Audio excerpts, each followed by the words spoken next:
Bonjour à toutes et à tous, bienvenue à cette conférence Sport Tendance sur les enjeux du sport business 2025, animée par Sportsora. C'est une conférence de rentrée, je me rappelle celle de l'année dernière, en 2024, nous étions dans un cinéma dans le 15e arrondissement sur les Jeux Olympiques avec Marie Barzac, qui à l'époque n'était pas encore ministre des Sports. Donc je suis ravi qu'elle ait suivi cette trajectoire des Jeux Olympiques au ministère. C'est de bon augure pour nous, acteurs de l'économie du sport. C'est une conférence traditionnelle de rentrée que l'on fait. On a vécu une année exceptionnelle en 2024, vous le savez tous, vous l'avez tous vécu. Néanmoins, pendant ce temps-là, Sportsora a travaillé. On a déterminé lors de plusieurs réunions avec le conseil d'administration de Sportsora et l'ensemble de nos experts des tendances qui allaient guider un petit peu le sport business et ses enjeux en 2025 et même au-delà. Ce sont 6 thématiques qui ont été déterminées, que l'on va évoquer aujourd'hui. Il y a des sujets de décarbonation, de RSE, de sport féminin, de naming, de fonds d'investissement, d'influence des athlètes également dans le sport business. Nous allons développer tout cela aujourd'hui. Et ce sont ces tendances d'ailleurs qui nous ont permis d'élaborer le programme de Sportsora pour 2025. Ça va vous être présenté dans quelques instants par Aurélie. Mais je voulais remercier surtout les experts qui sont présents avec nous sur le plateau, remercier BPI France de son accueil, puisqu'on est dans les studios de BPI France aujourd'hui, remercier Inspiring Capital, qui est un fonds dédié au sport, remercier Globant de sa présence et saluer Marie, qui est avec nous, Marie Baucher, championne olympique, championne paralympique. On est très fiers de t'avoir avec nous aujourd'hui pour parler de l'influence, en effet, des champions dans le sport business. Donc tout ça va vous être présenté dans quelques instants.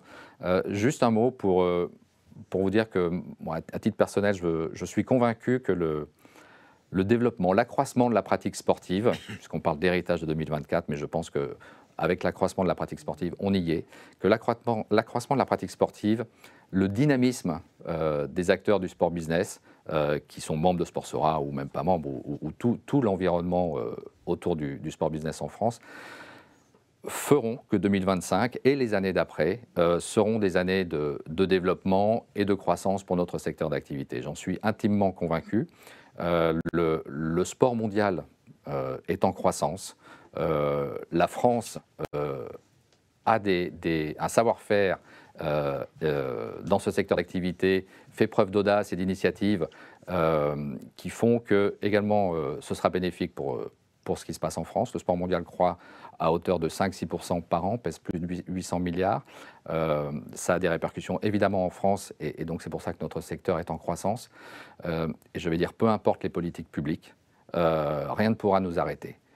J'en suis intimement convaincu et c'est pour ça que je suis également intimement convaincu que on ressent ça au sein de Sportsora. Cette dynamique est la même au sein de Sportsora et autour et dans tout l'environnement qui est le nôtre aujourd'hui. Donc je pense que 2025 sera une grande année, les suivantes aussi. On a fait en sorte de renforcer Sportsora, aussi bien sa structure RH, ses finances, pour qu'on soit encore plus fort en 2025. Et c'est ce que Aurélie va vous présenter maintenant. Merci à tous et bon webinaire.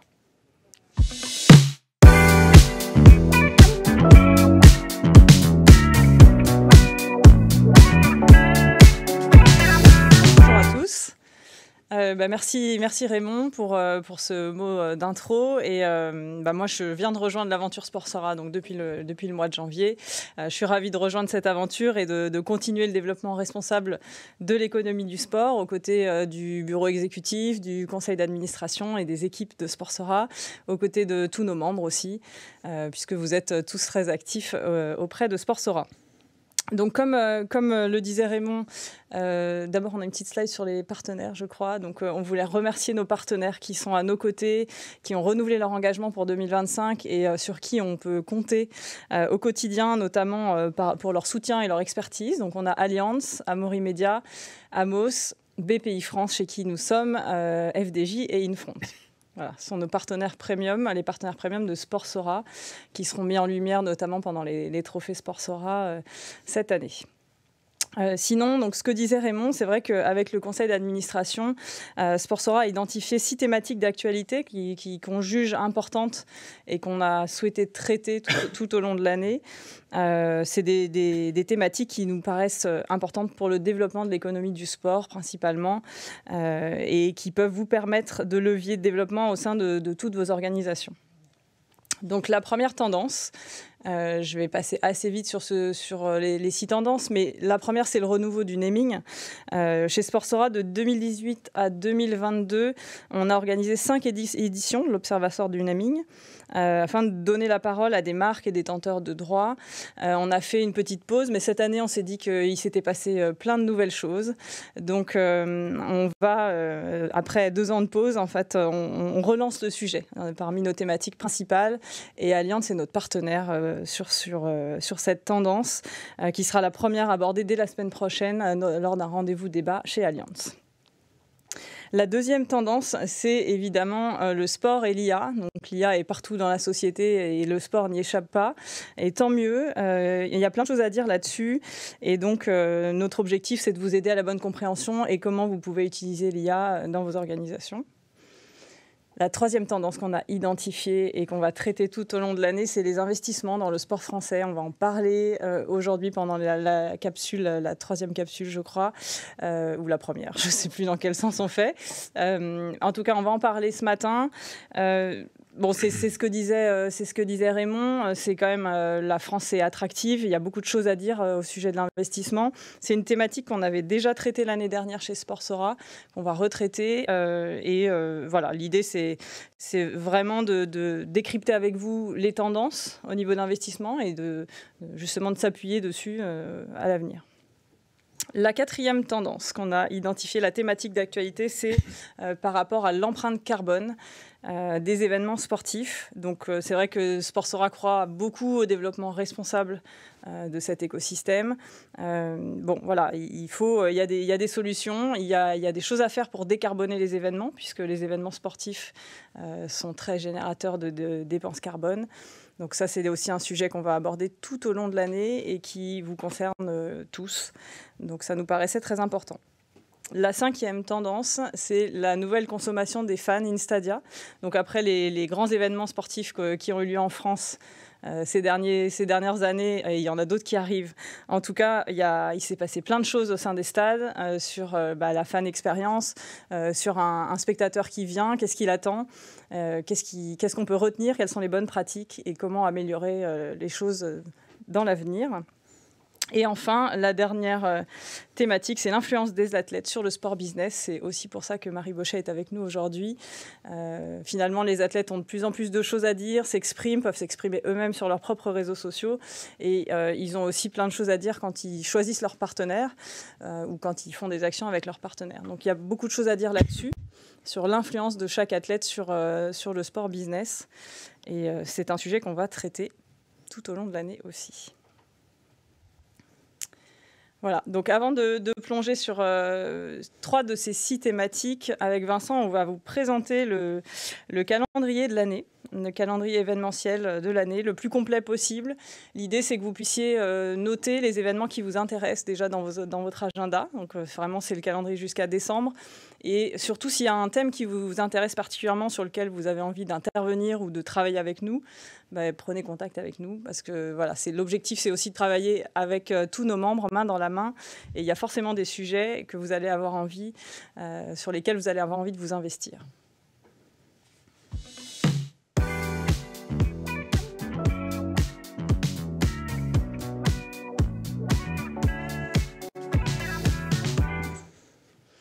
Donc le premier mois de l'année, c'était le mois de janvier, il est déjà passé, mais on n'a pas chômé pendant le mois de janvier.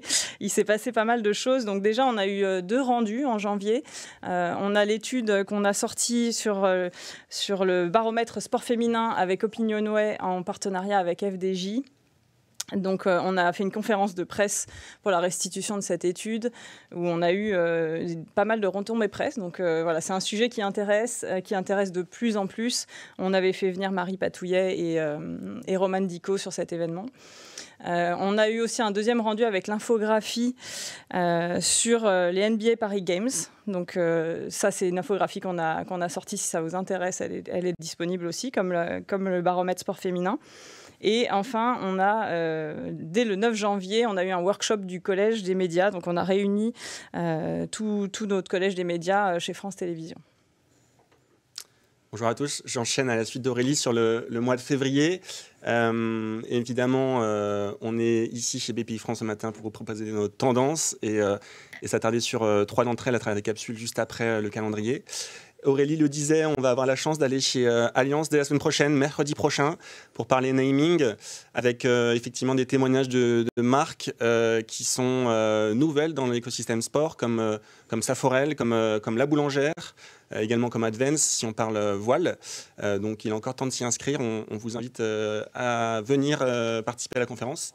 Dès jeudi, on réunira notre collège des agences, cabinets d'études et de conseil pour un workshop. 2025 est une année du guide des agences Sportsora. Vous avez cet ouvrage qui recense les cas pratiques et toutes les expertises de nos agences membres. Donc on les réunira pour lancer un peu ce projet dès jeudi. Alors, le mois de mars, c'est évidemment le mois des trophées Sportsora, du marketing sportif. Donc là, ce sera la 21e édition. Donc après la 20e édition qui a eu lieu au Carrousel du Louvre, cette année, on a la chance d'aller à l'Adidas Arena qui va fêter ses 1 an. Donc on a déjà lancé les inscriptions depuis quelques semaines, mais n'hésitez pas, en tout cas, à vous inscrire. Il reste encore des places. Ça nous permettra de révéler à l'occasion de ces trophées les lauréats des Jeux Olympiques et Paralympiques et puis plein d'autres choses encore, plein de surprises. Donc voilà, ça va être un bel événement. Et puis, il va y avoir aussi l'avant-dernière plénière de la 3e promotion du Lab Sportsora. Donc, c'est le Lab Sportsora, pour ceux qui ne savent pas encore. C'est un collectif paritaire de 16 jeunes professionnels du secteur, issus de vos entités membres, et qui nous accompagnent, nous challenge sur une grande partie de nos sujets, et qui produisent des contenus aussi main dans la main avec nous. Et enfin, en mars, il y aura le premier grand déjeuner grand témoin organisé au Club L'Équipe, donc chez notre partenaire Amaury Média. On enchaîne avec le mois d'avril, un mois de danse pour Sportsora. Côté rendez-vous débat, effectivement, on parlera, comme ce matin, juste après, investissement, avec BPI France, qui est notre partenaire premium sur cette thématique-là et qui a des choses à dire. On dévoilera effectivement le programme de cette conférence très prochainement. On est sur la construction. En tant que partenaire du programme Sport for Change de Changena, vous savez, ce sommet qui réunit les acteurs de la transition environnementale et les acteurs du changement, on aura l'occasion de faire un workshop au Grand Palais pendant Changena le 25 avril. On est très heureux de vous l'annoncer, on vient de le conclure. Un workshop de la commission voile début avril aussi, la date sera communiquée très prochainement. Et les petits contenus additionnels, la Sportsora Academy, le prochain module effectivement est le 3 avril chez Adidas. Vous savez, cette module de formation au sponsoring sportif que Sportsora propose aux membres et aux non-membres, aux experts du sport business et aux plus novices. Vraiment, donc n'hésitez pas à regarder le programme de cette journée entière de formation qui vous donne vraiment les stratégies les clés d'une stratégie de sponsoring sportif.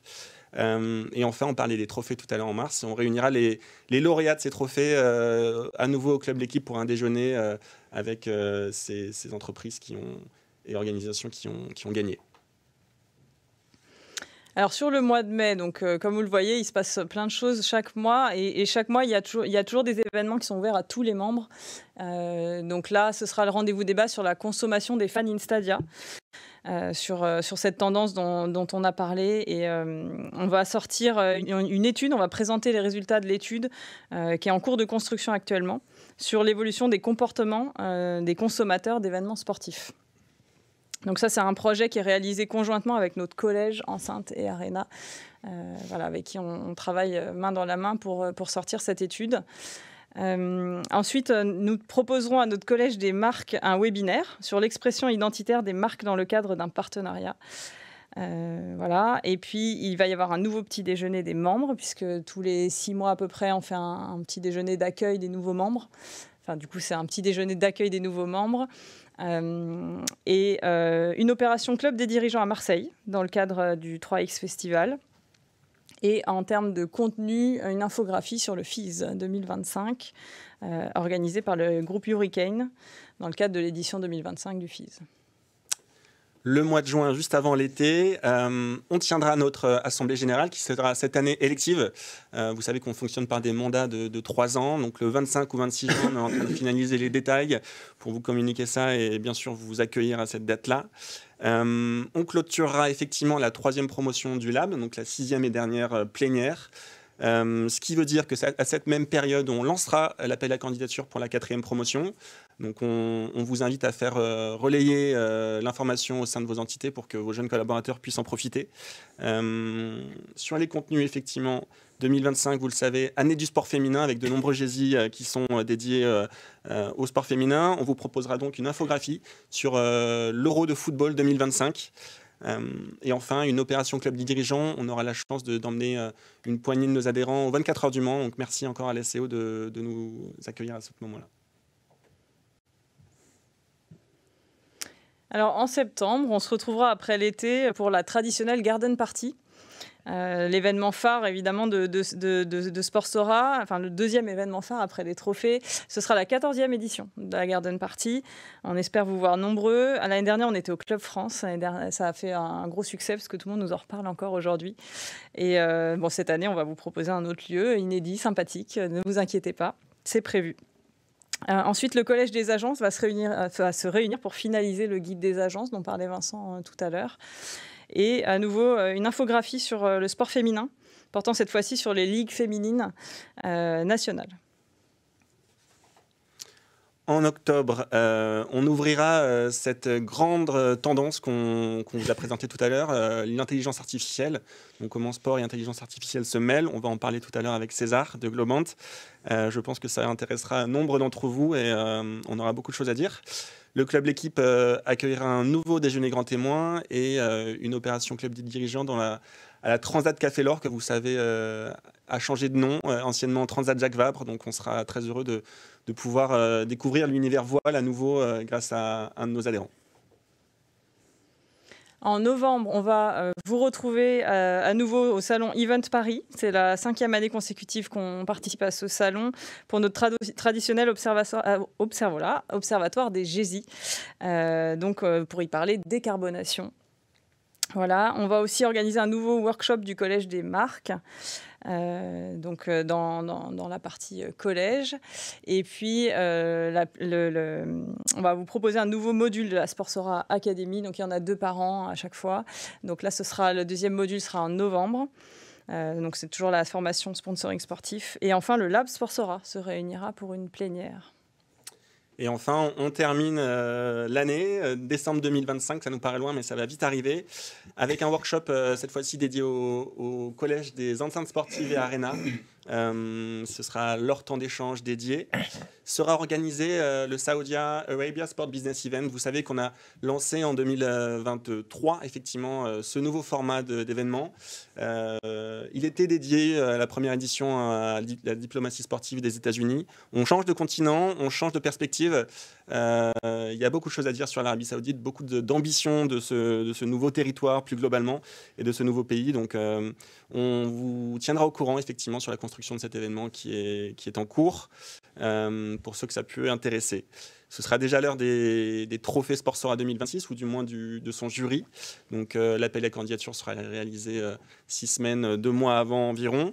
Une infographie pour se projeter vers les prochains Jeux Olympiques, ceux de Milan-Cortina, qui auront lieu d'ailleurs dans 1 an et 2 jours, le J-365 et jeudi, et qui nous redonneront la flamme olympique vers 2030 très rapidement. Et enfin, on termine ce calendrier. On a une slide qu'on vous partage aussi à l'écran. Si vous voulez scanner ce QR code pour retrouver le programme qu'on vous a présenté ici, il est disponible sur le site Sportsora, accessible à tous. Évidemment, nos événements sont réservés à nos adhérents.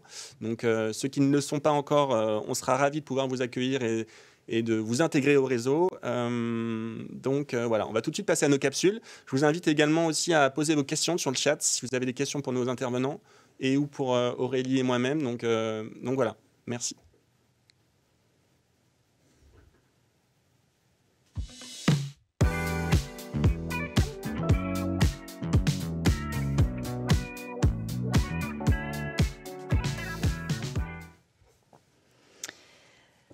Bon, donc merci. Après le tour du planning de l'année chez Sportsora, j'accueille donc pour cette capsule spécifique dédiée à l'investissement Serge Mesguich, directeur du fonds France Investissement Tourisme de BPI France. Bonjour. Bonjour, merci d'être là. Et puis Laurent Damiani, cofondateur et managing partner de Inspiring Sport Capital. Bonjour Laurent. Bonjour Aurélie. Donc pour introduire cette thématique sur finalement l'investissement, c'est vrai que après les Jeux de Paris et puis en cap 2030, voilà, c'est un peu ce qu'on peut dire. C'est vrai que la France attire, il s'est passé beaucoup de choses et on a su démontrer notre savoir-faire en France. L'expertise et le professionnalisme du secteur témoignent de son attractivité. On rappelle que le sport, ça représente 2,6% du PIB et plus de 75 milliards de chiffre d'affaires en 2023. Donc ça, c'est des chiffres qui démontrent quand même la puissance du secteur du sport.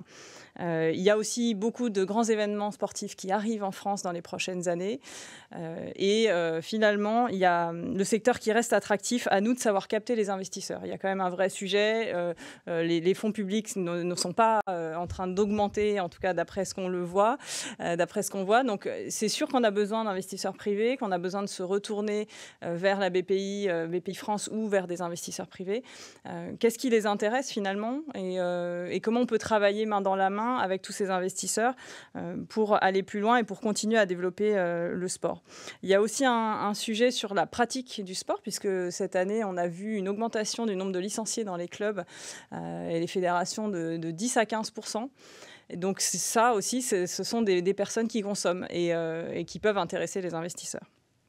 Voilà, donc ça, c'est un petit peu la présentation de la thématique et après, je vais vous poser des questions et vous pouvez tous réagir d'ailleurs ici présents sur le sujet. Donc, d'abord, Serge, une question pour vous par rapport à BPI France qui s'intéresse de plus en plus au sport. On le voit, il y a des investissements dans des organisations sportives.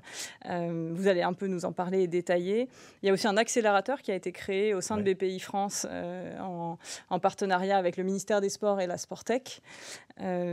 Pourquoi BPI Sport s'intéresse de plus en plus au sport et qu'est-ce que vous regardez comme indicateur de performance avant d'investir vous-même dans une structure sportive? Alors, déjà, la première chose, c'est qu'on a vraiment des valeurs communes entre BPI France et le sport. Pourquoi ? Parce que nous, notre métier, c'est de financer des dirigeants dans différents produits, des prêts, un accompagnement, également du haut de bilan, dont je m'occupe plus spécifiquement, c'est-à-dire prendre des participations au capital.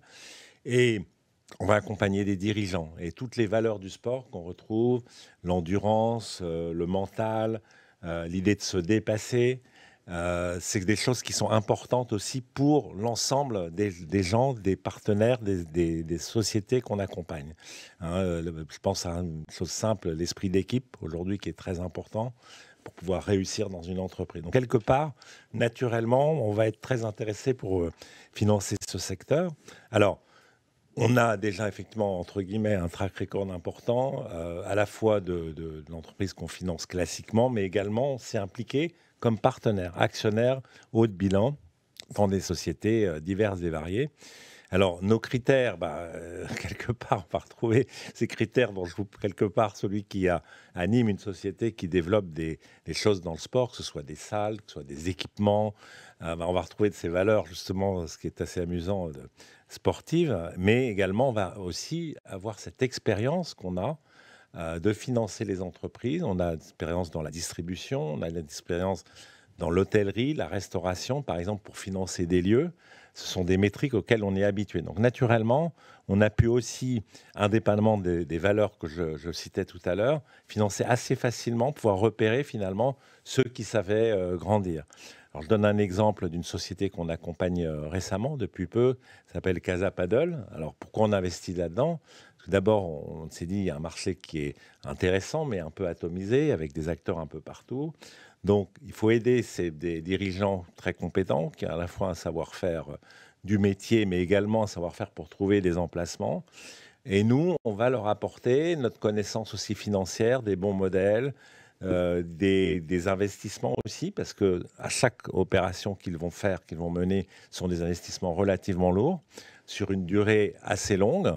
Donc, il faut aussi que le financier, l'investisseur, soit match avec finalement la politique d'expansion de l'entreprise. Car, bien entendu, la clé, bien sûr, d'un investissement réussi, c'est qu'il puisse être rentable et profitable. Pourquoi ? Pour pouvoir toujours continuer à plus investir et à développer l'entreprise dans laquelle on accompagne. Et alors, est-ce que c'est un secteur qui... Enfin, là, vous avez parlé de Casa Padel. C'est un secteur qui se développe, d'après vous? Alors, nous, on est... voilà, on s'intéresse à beaucoup de choses, BPI France. Donc là, c'est juste un exemple. On est, par exemple, dans des salles d'escalade, qui s'appellent Arcos ou Climb Up. On a aussi développé un endroit assez formidable sur la Seine, qui s'appelle Anetka, qui est au départ une péniche. Donc on peut à la fois, c'est un club sportif, mais également un endroit où les athlètes, il y a un endroit où kinésie, thérapeute, où effectivement ils peuvent se soigner. Et un côté aussi festif avec une guinguette. Donc de plus en plus, on va essayer aussi de faire preuve d'imagination pour attirer de nouveaux sportifs avec des endroits hybrides. Vous disiez tout à l'heure, effectivement, la communication, la manière dont on introduit et on parle du sport, ça parle aussi aux jeunes, donc pour les attirer, pour développer des activités de ce type-là. Donc BPI France va continuer à accompagner des structures dans le sport. Oui. Est-ce que, ce qui est plutôt rassurant, est-ce qu'il y a des nouveaux investissements prévus prochainement ? Donc oui, vous avez le droit de nous parler. Oui. Alors, je vous dis, que ce soit à travers le haut de bilan, on en regarde précisément. Et puis, on accompagne aussi les entreprises dans lesquelles on a déjà investi ou qu'on finance. Et ça, c'est quelque chose qu'on fait au quotidien. D'accord, merci. Laurent, j'ai une question pour toi, puisque Inspiring Sport Capital, vous investissez dans le sport, c'est même dans le nom, donc depuis le départ. Est-ce que c'est une tendance de fond, alors d'après toi, et puis après, peut-être il faut que tu nous expliques un peu ce que vous faites, vous, chez Inspiring, mais est-ce que c'est une tendance de fond? Est-ce qu'on voit qu'il y a des fonds qui se créent quand même, qui s'intéressent au sport business? Comment toi tu vois les choses, sachant que Inspiring existe depuis quelques années quand même déjà? Alors oui, on voit effectivement cette tendance de fond. Il y a eu une accélération clairement sur les 10 dernières années. Il y a une transformation qui s'est opérée et on voit effectivement arriver de nouveaux types d'investisseurs dans le sport. Au départ, c'était beaucoup d'entrepreneurs privés qui investissaient notamment dans le football. Et puis on voit effectivement aujourd'hui arriver des fonds de private equity, voire des fonds souverains. Et donc il y a une réelle transformation qui est en train de s'opérer parce que ces fonds sont aujourd'hui dans une réflexion de créer en fait des entreprises mondiales de divertissement avec une diversification des revenus, boosté par les nouvelles technologies, par les grands événements qui sont devenus des rendez-vous réguliers qui permettent effectivement de mobiliser les fans, les consommateurs. On voit que le sport est aussi extrêmement résilient face aux différentes crises qu'on a pu connaître. Et en fait, le sport européen est encore assez bon marché, on va dire, par rapport à ce qu'on voit aux États-Unis, à ce que ces fonds d'investissement ont pu voir aux États-Unis. Notamment, juste pour vous donner un chiffre, la valeur de la NBA a grossi 4 fois plus vite que les 10 premiers clubs européens dans le football. Donc on voit qu'il y a une marge de progression qui est extrêmement importante aujourd'hui dans le sport en Europe. Et les fonds d'investissement du type CVC, par exemple, s'ils ne sont pas trompés en investissant effectivement massivement, d'une part, dans le football, comme la Ligue 1, la Liga. Il Ils ont été pionniers dans le domaine de la Formule 1, ils investissent dans le Tour 1 des destinations. Donc on voit effectivement, il y a BC Partner là, qui est en train d'investir dans le basket, dans l'Euroleague. Donc on voit qu'il y a effectivement une tendance de fonds, justement de ces fonds pour investir dans le sport européen. C'est plutôt une bonne nouvelle aussi, hein, parce que voilà, ça veut dire que c'est le moment d'investir dans le sport, parce qu'on peut peut-être aussi, comme c'est un secteur qui se développe, y gagner l'argent. C'est quand même l'objectif des fonds. Donc c'est le bon moment pour investir. Alors c'est le bon moment pour investir et c'est aussi peut-être aussi le bon moment pour voir aussi de quelle manière le sport peut avoir un impact aussi positif sur la société. De manière générale. Et nous, chez Inspiring Sport Capital, c'est un peu aussi je dirais, ce prisme-là qui nous intéresse. On n'est pas des philanthropes, néanmoins, on investit effectivement pour une rentabilité des projets qu'on mène. Mais cette notion d'impact du sport en lui-même est extrêmement important.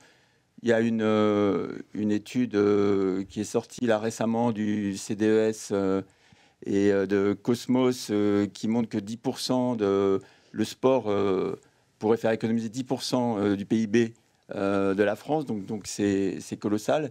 Et nous, c'est vrai que cette notion nous intéresse à travers effectivement avec mon associé Lucien Boyer, on a une approche un peu atypique et on est nous-mêmes un peu atypique par rapport à ces fonds d'investissement que je citais, dans la mesure où on est à la base des entrepreneurs issus de l'écosystème du sport business, du sport marketing. Et on est très, ce qu'on dit hands-on. J'emploie les termes effectivement du private equity. On est très impliqué aux côtés de nos entrepreneurs. Qui dirigent des entreprises dans lesquelles on a investi. Et peut-être pour te donner deux exemples, Aurélie, sur d'investissements qui sont assez, je dirais, symboliques pour nous, iconiques dans notre approche. On a un investissement dans Millet, une entreprise reconnue dans le domaine de la montagne, de l'outdoor montagne.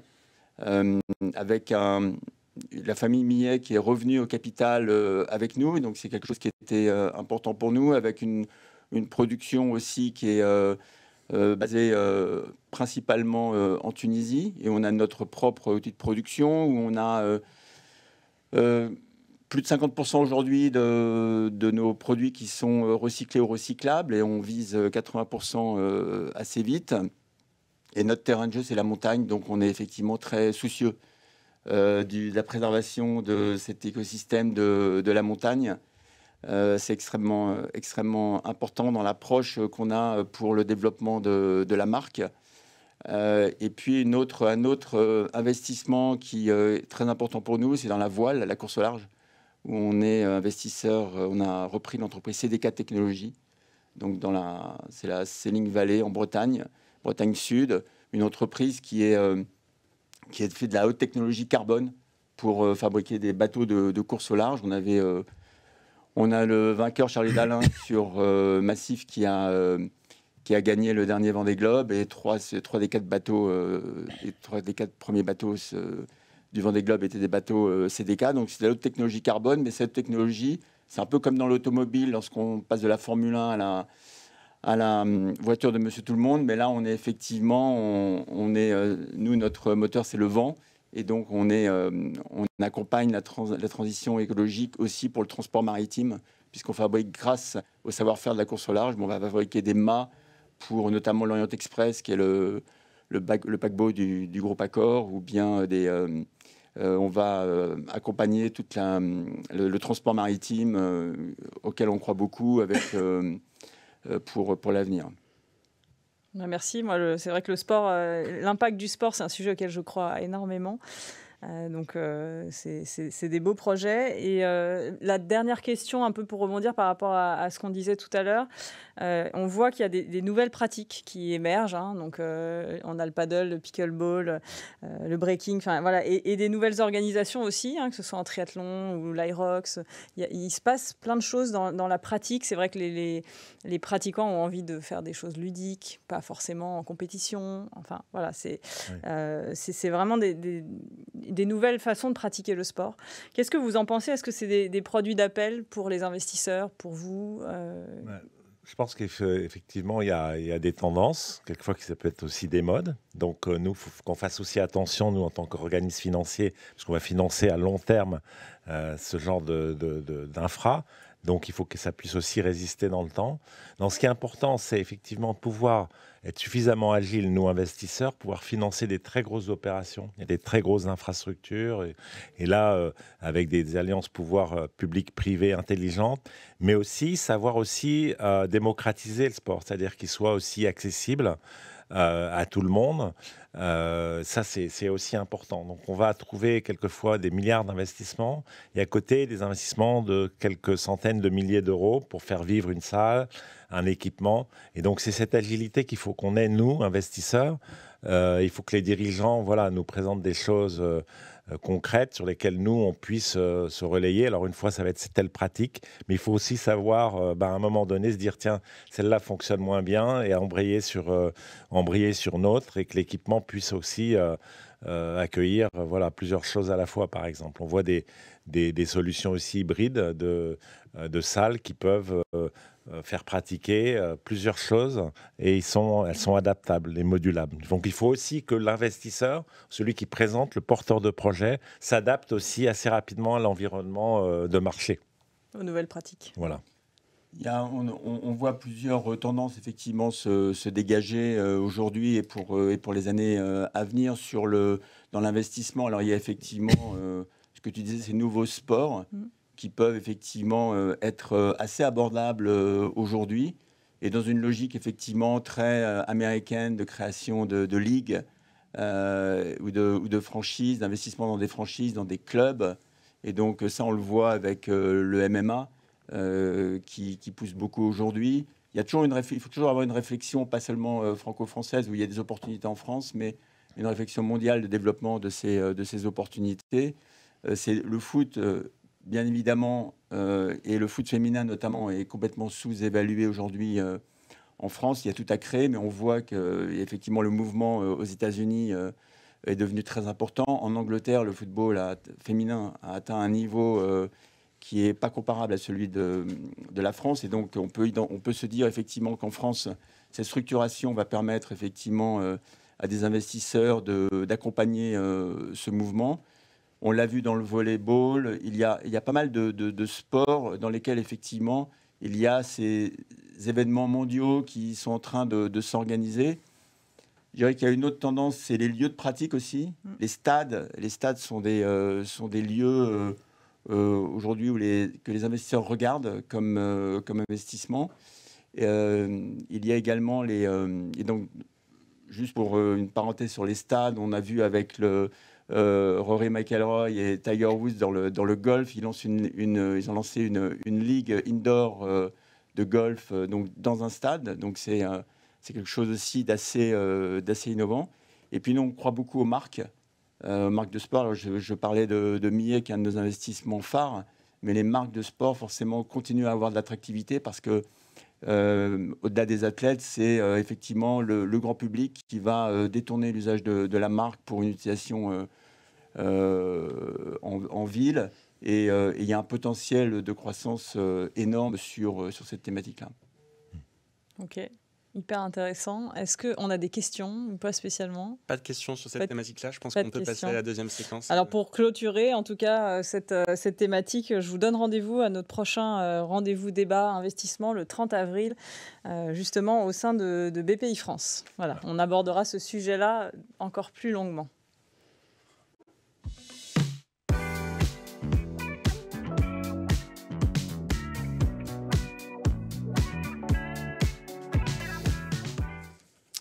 Seconde capsule de la matinée, on va passer avec un dialogue avec vous, Marine Baucher. Merci d'être présente. Octuple championne paralympique de ski, on le rappelle, sacré palmarès.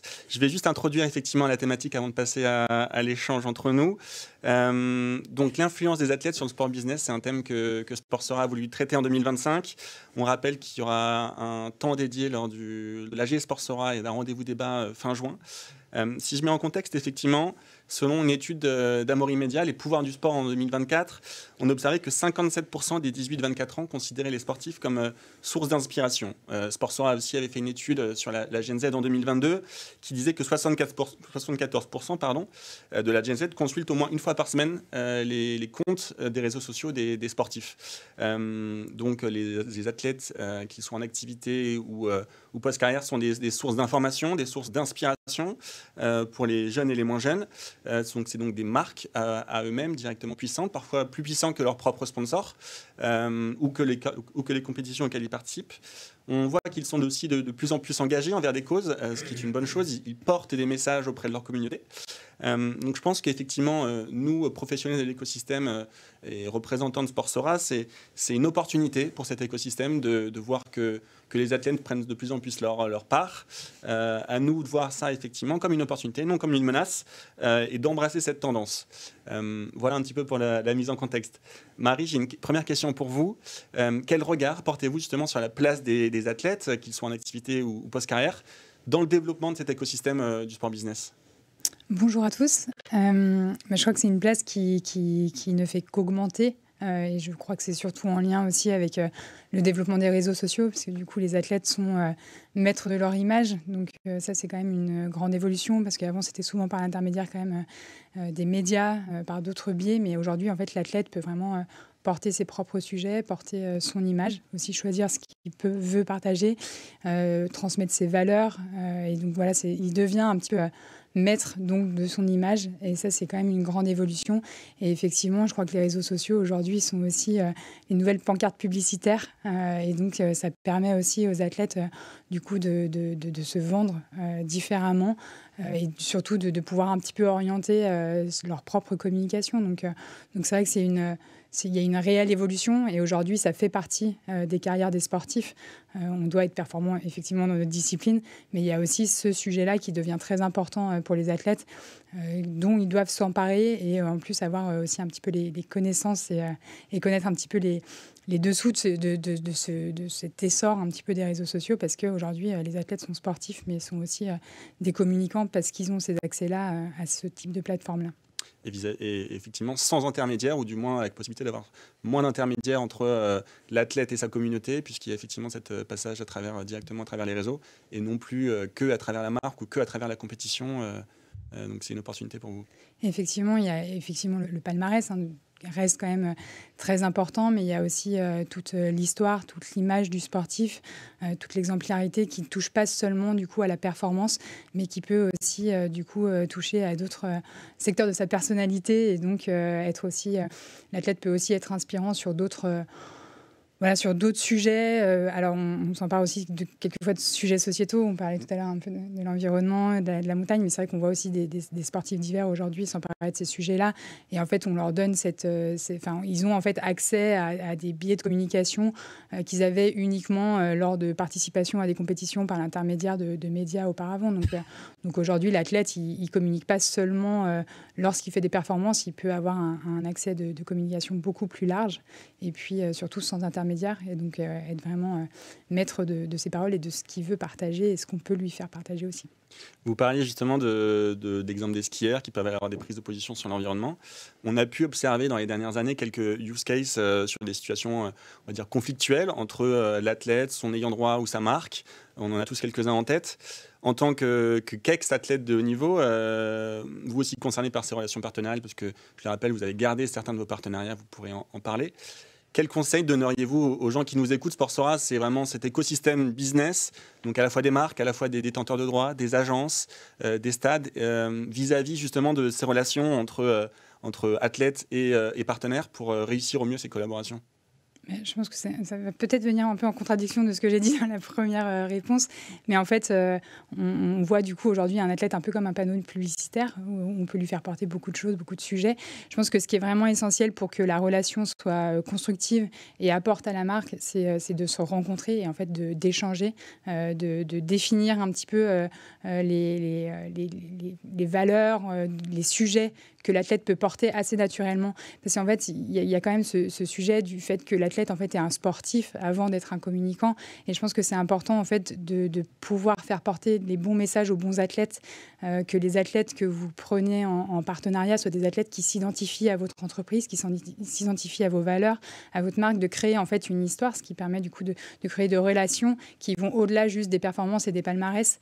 Donc de ne pas regarder que le nombre de followers, mais aussi de regarder qui est cet athlète, qui peut porter quel sujet et comment est-ce que du coup il peut servir aussi votre entreprise en fait. Et je pense que ça c'est un petit peu le problème en fait de cette surconsommation d'images et de ces multiplications d'accès aussi de communication. Je pense que c'est important en fait de ne pas oublier qu'il faut que ça reste quand même naturel et qu'en fait on ne peut pas faire porter n'importe quel sujet à quel athlète. On peut, mais ce ne sera pas aussi impactant que si l'athlète il y croit vraiment. Et donc pour ma part, pour mon exemple personnel, je sais qu'il y a des communications sur lesquelles c'est très naturel de communiquer parce qu'en fait c'est mon quotidien, parce que c'est mes valeurs, c'est des convictions personnelles qui sont associées à celles de l'entreprise. Et en fait, ça, c'est un petit peu ce qui différencie en fait, aujourd'hui l'athlète de l'influenceur, je pense. Et c'est que l'athlète, pour arriver à une certaine performance, a quand même une histoire à partager. Et en fait, il faut se baser en fait, sur ses expériences de vie, sur ses histoires de vie aussi personnelles, pour pouvoir communiquer et pour avoir un réel impact. Et surtout pour ne pas surcharger l'athlète non plus, pour qu'il reste aussi performant. Donc je pense que c'est important de se rencontrer, c'est important d'échanger.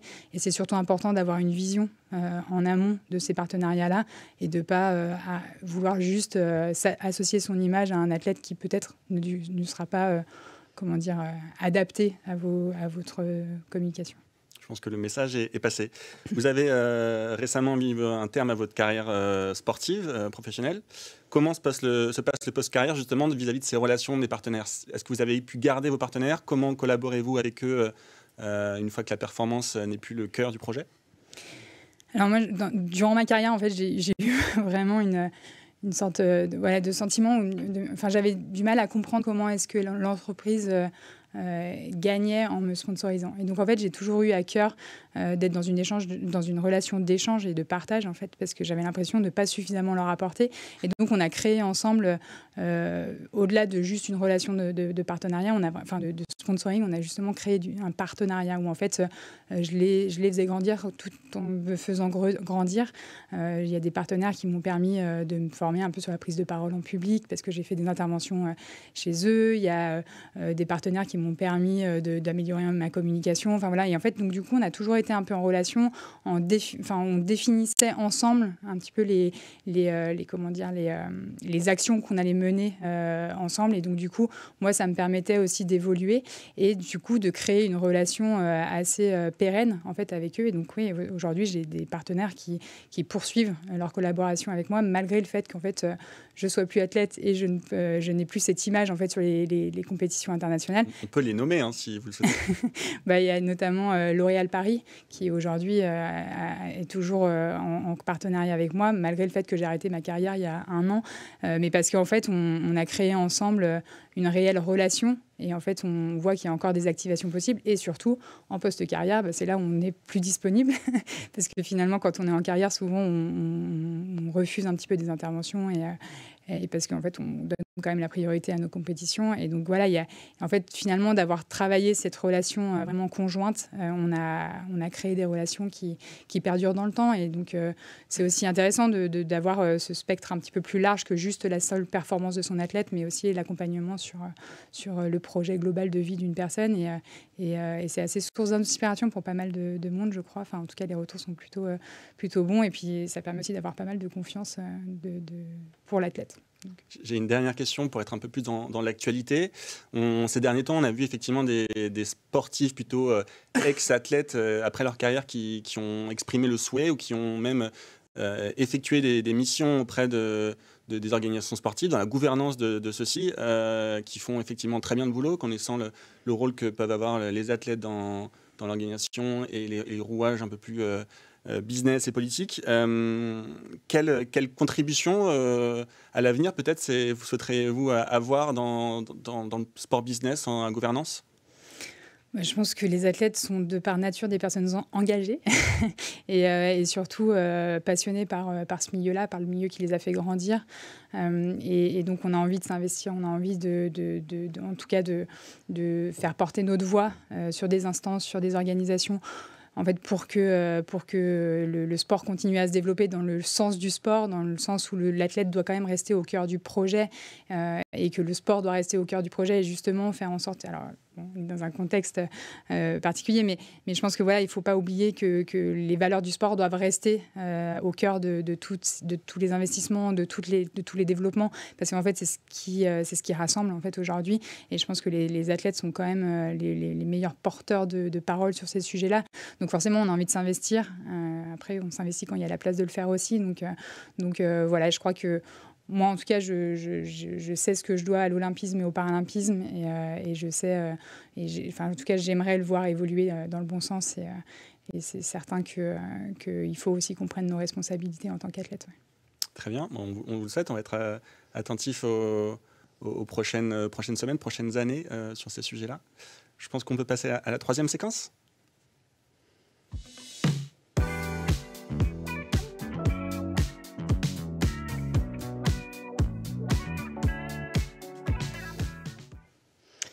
Et donc pour la troisième et dernière séquence de la matinée, on a le plaisir d'accueillir César Morange, qui est Head of Connected Experiences chez Globant, pour la France et la Suisse. Donc tu vas nous en parler un peu plus. Pourquoi on a parlé de ce sujet-là et on a voulu parler de ce sujet-là? L'IA fait partie de notre quotidien de plus en plus et dans toutes les entreprises, l'IA s'insère et puis est utilisée. Dans le sport, ça ne fait pas exception, c'est ce que je disais tout à l'heure. Il y a de plus en plus d'IA qui est utilisée dans le sport, que ce soit dans le sport pro, dans le sport amateur, analyser les performances, améliorer les performances, éviter les blessures et aussi dans la partie sport business. Et là, le sujet qui va nous intéresser un peu plus aujourd'hui, c'est l'IA et le fan engagement, puisque donc tu vas nous expliquer ce que vous faites chez Globant, mais ça permet aussi l'IA d'améliorer la fan expérience et l'expérience des spectateurs, que ce soit dans les stades ou finalement derrière un écran. Voilà, donc je pense qu'il y a beaucoup de sujets à aborder autour de ça. Est-ce que déjà depuis quand l'IA est intégrée à l'écosystème sportif d'après toi, et puis comment vous intégrez l'IA vous chez Globant? Tout d'abord, merci pour l'invitation, Aurélie. Merci Vincent et merci Raymond. J'ai plaisir d'être avec vous aujourd'hui pour discuter de ce sujet qui nous anime tous les jours. Ce qui est important, je pense, de partager en préambule, c'est que l'IA, c'est pas un sujet qui est né aujourd'hui, qui est né hier. C'est un sujet dont on parle depuis maintenant une vingtaine d'années. Je pense qu'en fait notable, c'est l'année 2020, effectivement, où on a parlé de Hawk Ice, qui était la technologie qui permettait d'accompagner le tennis et savoir si une balle était in ou était out du terrain. Ce fait permet de nous dire qu'effectivement, c'est quelque chose qui nous accompagne depuis une vingtaine d'années et qui continue à évoluer. Et il y a une deuxième tendance dans les années 2010, l'accélération de ces sujets et surtout la démocratisation avec l'illustre film Le Stratège, joué par Brad Pitt, qui était l'histoire d'un coach des Oakland Athletics qui utilisait la data et le machine learning pour prédire et pour avoir un recrutement qui devait être le plus pertinent possible, basé sur un club qui avait peu de moyens et qui devait avoir des résultats. Et après, on a vu sur le territoire français, les années 2020, l'émergence de la VAR, la Goal Line Technology. Donc, finalement, un cheminement, on va dire, assez important et une croissance qui se fait de manière très vite. Et comme vous pouvez le voir sur l'écran, on a eu diverses actualités sur ce dernier prisme de 5 dernières années. Donc, une dimension technologique avec le chatbot pour pouvoir échanger avec ses clubs favoris. On a une partie immersive qui est arrivée également en 2024 et qui s'est accélérée en 2025. On peut faire le clin d'œil à Immersive, je pense, entreprise que vous connaissez bien et qui a vraiment fait des choses extrêmement intéressantes et maintenant qui nous permet de se dire que l'AR et la VR, ce sera la technologie qui sera utilisée demain. Donc vraiment une évolution et une croissance très importante. Quelques petits chiffres, je pense, pour illustrer ça, c'est qu'on estime le marché de l'IA dans le sport à hauteur de 6 milliards d'euros. Et on estime qu'en 2030, on sera entre 21 à 22 milliards. Ce qui nous laisse à penser que l'avenir est porteur et les perspectives sont in fine illimitées. Une deuxième donnée, je pense qu'on peut partager, c'est de se dire que les neurologues estiment que l'intelligence artificielle rattrapera l'intelligence humaine d'ici 2029. Pour, on va dire, les personnes un peu plus réfractaires. Donc, on aura l'occasion d'en discuter tout à l'heure, de voir comment on pourra faire collaborer humains et machines. Sur l'idée un peu de ce que vous voyez à l'écran, je suis persuadé que toutes et tous, c'est des sujets que vous avez vus apparaître, des sujets qu'on voit de plus en plus dans notre spectre sport, média, entertainment. Ce qui est important de voir, c'est que l'IA, finalement, va bousculer les codes sur la partie expérience purement sportive. On aura théoriquement des athlètes dans tout sport. On en parle beaucoup en ce moment avec l'équipe, le 15 de France, avec Fabien Galtier, qui est on va dire, un grand fan de ces sujets data, IA pour augmenter la performance. Le cyclisme, on voit que le cyclisme est en train d'avancer de manière très importante sur la prédiction des blessures. Donc l'IA sera, par le biais de son expertise avec la santé, un outil qui sera capable de prédire toute blessure. Et on aura également, pour les amateurs de statistiques, d'informations en temps réel, on aura ce type d'informations qui seront disponibles en temps réel avec des replays, on va dire, qui seront extrêmement complets et conséquents. Deux, sur la partie fan engagement, on aura effectivement une expérience in Stadia, in Arena qui sera, on va se dire, presque illimité. On aura des angles de vue qui seront poussés. Pour les détenteurs de droits ou pour les propriétaires d'Arena, on sera capable de connaître son fan encore davantage, savoir combien de logos de son club favori on porte sur soi, mesurer le son, mesurer, on va dire, l'émotion, combien de fois le fan se lève, etc. Finalement, on aura des perspectives assez illimitées sur la connaissance et ce qu'on pourra pousser.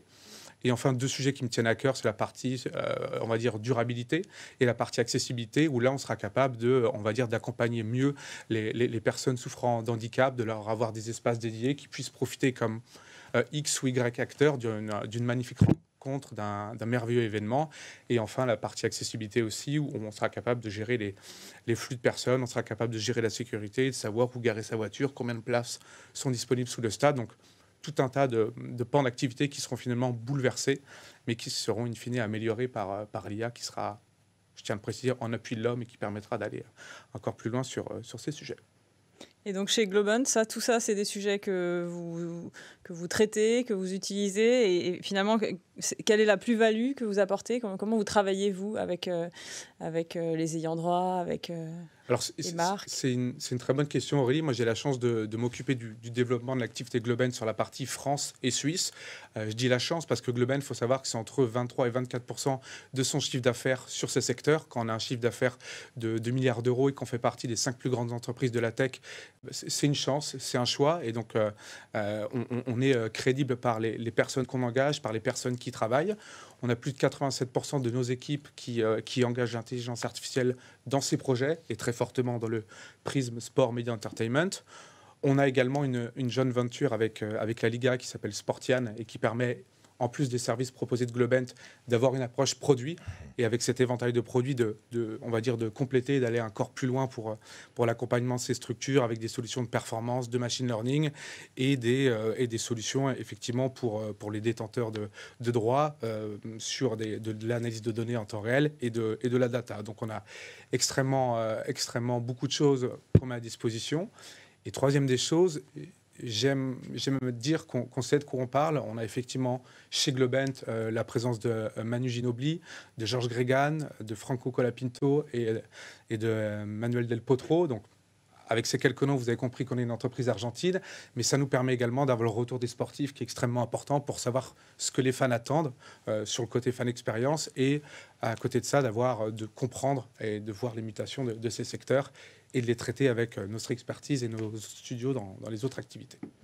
Donc au final, quand un ayant droit vient vous voir, vous avez tout un panel de solutions à votre disposition et puis vous leur proposez en fonction de leurs besoins. Vous êtes capable d'adapter ce que vous allez faire. Exactement, Aurélie. Je pense qu'on a la chance effectivement d'avoir un panel de clients assez important. On a Disney qui est le plus gros client de l'entreprise. On accompagne les Los Angeles Clippers avec ce magnifique projet d'Intuit Dome qui est assez révolutionnaire dans la fan expérience et qui est assez, on va dire, disruptif dans le sens où, pour citer un bref exemple, on n'a plus besoin de sa carte de crédit, on n'a plus besoin de son téléphone, on a juste besoin de soi, de sa tête, pour rentrer dans le stade, d'avoir une reconnaissance faciale qui permet de voir le client, de le reconnaître, de traiter encore une fois tous ses habits pour savoir quel type de produit on peut le pousser, de savoir combien de fois il va se lever de son chaise, de savoir combien de moments d'émotion il sera capable de faire, et par rapport à ça, d'avoir un programme de loyalty qui permettra d'engager le fan et qui sera au plus près de ses attentes. Et en parallèle de ça, on a la Formule 1, on a la FIFA, on a le Paris Basketball en France, auquel on est très content de participer à l'aventure. Donc, tout un tas de clients très ambitieux et sur chaque continent, des projets assez disruptifs. Je peux parler également de Qiddiya en Arabie Saoudite, qui sera vraiment le projet phare des 10 prochaines années, à côté du circuit de Formule 1, d'avoir ce village connecté, ce parc grandeur nature, digital, qui sera extrêmement innovant. Ok. Et alors, d'après toi, c'est l'impact de l'IA sur tous les professionnels de cet écosystème, qu'est-ce que ça peut être ? C'est une très bonne question. Je pense en préambule, ce qui est important de dire, c'est qu'on a beaucoup d'entreprises françaises qui sont impactantes et qui participent déjà à l'avenir en 2030. On a Scoreplay sur la partie legacy, héritage média, comment les broadcasters peuvent être, on va dire, souverains et comment ils peuvent déployer plus de choses. On a Skill Corner sur la partie machine learning qui permettra à terme une automatisation du scouting. On sera capable aussi avec l'intelligence artificielle d'avoir un arbitrage qui sera de plus en plus autonome et eu égard à ce qui s'est passé un peu dimanche soir, d'être plus crédible, d'avoir plus de choses pour que finalement la vérité du terrain soit celle également des règles arbitrales. Donc on a beaucoup de choses. Si je peux dire des choses qui seront pour moi les plus impactantes, ce sera la prédiction de la blessure. Avec l'IA, théoriquement sur la partie sportive, on sera capable de dire tel ou tel athlète a un risque de blessure extrêmement élevé sur cette partie-là. Et sur la fan engagement, encore une fois, je pense qu'on pourra utiliser les agents AI pour tout ce qui est prix des billets, gestion des stocks. Je pense à Paris Entertainment, par exemple, ou l'Adidas Arena. Ce sera intéressant qu'un Nicolas Dupeux puisse gérer ses stocks de merchandising, gérer sa boisson, gérer ses flux de sécurité, optimiser les prix du billet, faire du yield management et avoir finalement des choses qui soient en phase avec les ambitions de la structure et les attentes des fans de tout sport. Donc, en conclusion, c'est un sujet qui m'anime, c'est un sujet, je pense, qui nous anime tous. Les possibilités sont presque illimitées. À nous de faire en sorte que ce soit des choses qui soient tangibles, qui apportent de la valeur. Et aussi, j'insiste sur le fait de la législation qui risque d'évoluer en France. On a eu l'AI Fact qui est passé en mai 2024. Et donc, la législation européenne puis française va vouloir faire attention effectivement à tout ce qui est transmission, flux de data, intelligence artificielle, pour encore une fois aller dans le bien du consommateur. Et pour nous, acteurs de la sphère sportive, proposer des choses qui soient percutantes, mais aussi intéressantes et en phase avec les ères qui arrivent. Ok, donc en conclusion, il faut voir l'IA comme un allié. Exactement. Alors moi, tu prêches une convaincue, mais il faut voir l'IA comme un allié, quoi. C'est vrai que ça permet finalement d'améliorer, que ce soit notre expérience en tant que sportif et notre expérience en tant que fan. Merci beaucoup pour ton intervention. Donc c'est un sujet qu'on va suivre régulièrement tout au long de l'année. Et au 3e trimestre, notamment, on fera un rendez-vous débat sur ce sujet-là. Voilà, merci à tous d'avoir été là. Merci à tous nos invités d'avoir accepté de venir parler de ces sujets-là.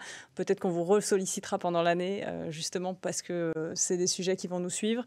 Merci à tout le monde d'avoir suivi cette conférence Sport Tendance chez Sportsora. Et puis, on vous donne rendez-vous très vite pour les trophées Sportsora du marketing sportif, donc le 6 mars prochain.